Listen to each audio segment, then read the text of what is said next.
Assalamualaikum warahmatullahi wabarakatuh. Sebelumnya, perkenalkan nama saya Fahmiati dari Universitas Aisyah Yogyakarta, Prodi Bioteknologi dengan NIM 20112011028. Nah, di sini saya akan memperkenalkan ekspresi gen LAC-Z beta galaktosidase dari E. coli strain K12. Baik, langsung saja. LAC-Z adalah gen subunit dari lac operon yang menyandi protein sepanjang 1024 AA atau asam amino yang disebut beta-galaktosidase pada E. coli strain K12. Nah, bisa dilihat pada gambar function of beta-galaktosidase ini memiliki 3 aktivitas enzimatik.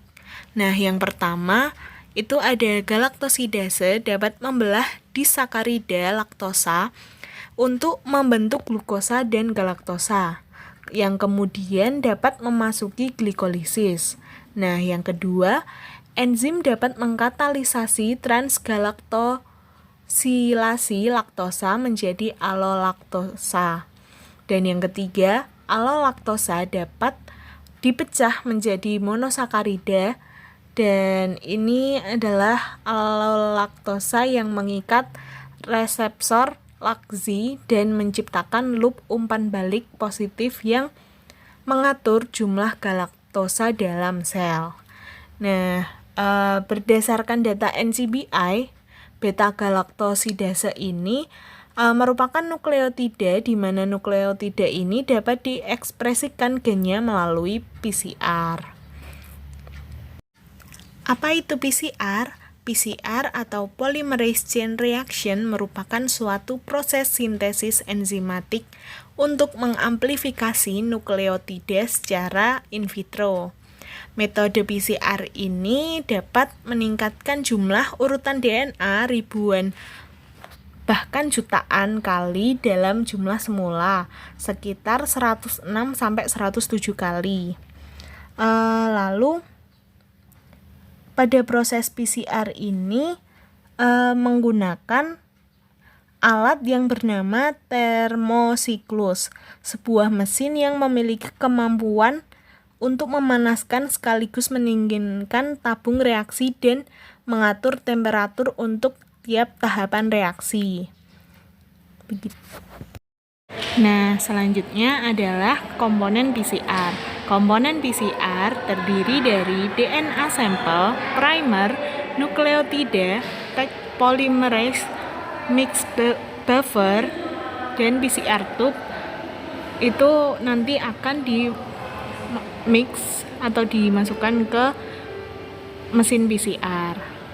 Baik, selanjutnya ada komponen PCR. Di sini komponen PCR terdiri dari DNA sampel, primer, nukleotida, tag polymerase, mix buffer, dan PCR tube yang nantinya akan dimasukkan di mesin PCR atau thermal cycler. Baik, yang sebelahnya itu adalah tahapan proses PCR. Di sini ada 3 tahapan utama, yaitu denaturasi, annealing, dan extension. Denaturasi ini di dalam proses PCR, denaturasi awal dilakukan sebelum enzim tag polymerase ditambahkan ke dalam tabung reaksi. Denaturasi DNA merupakan pembukaan DNA untai ganda menjadi DNA untai tunggal. Ini biasanya berlangsung sekitar 3 menit.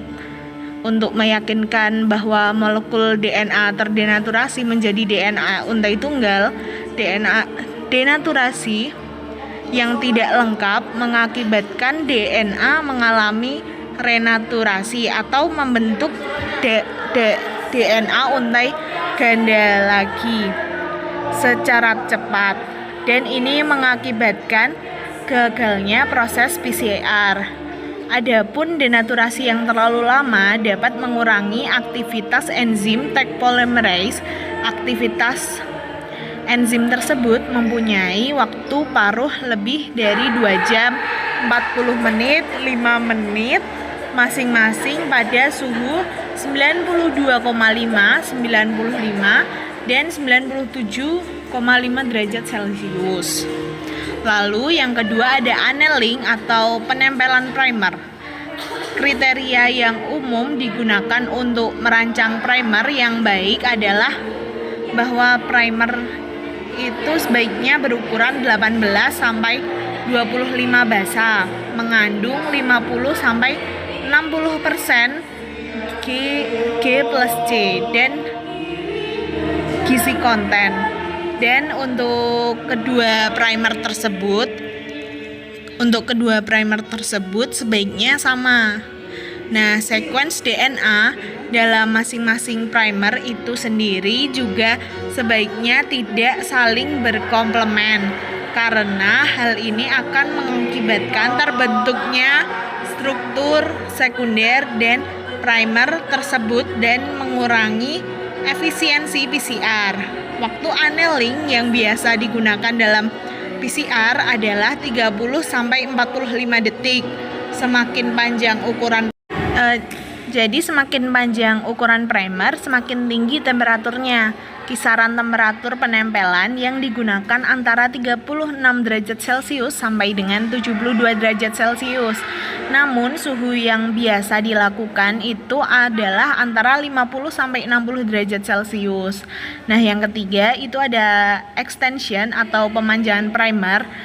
Selama tahap ini, Taq polymerase melalui aktivitasnya memperpanjang DNA primer dari ujung 3 aksen dengan kecepatan penyusunan nukleotida oleh enzim tersebut pada suhu 72 derajat Celcius.